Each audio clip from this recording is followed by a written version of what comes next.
The founder and chairman governing council of Maryam Abacha American University of Nigeria, MAAUN Kano, Professor Adamu Abubakar Gorzo, has attended the wedding Fatiha of Dr. Aliyu Haruna's daughter, Zulaihat, and her husband, Dr. Shamsud Lami, which took place on Friday, the 28th of July 2023. The wedding took place at the MAAUN Central Mosque, was contracted by the chief imam of the mosque, Sheikh Muhammad Hassan, in the presence of Professor Gorzo, who served as the wali of the bride.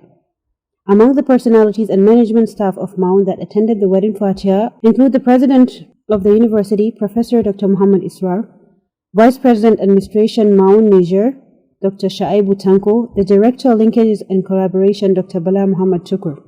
Also in attendance were the Vice President Campus Life, Dr. Hamza Garba, Vice Chancellor Franco-British International University Kaduna, Professor Abdullahi Sabo, Secretary General Association of African Private Universities, AAPU, Professor Abubakar Sadiq Haruna, Director Founder's Office, Dr. Aliyu Miringa, among others.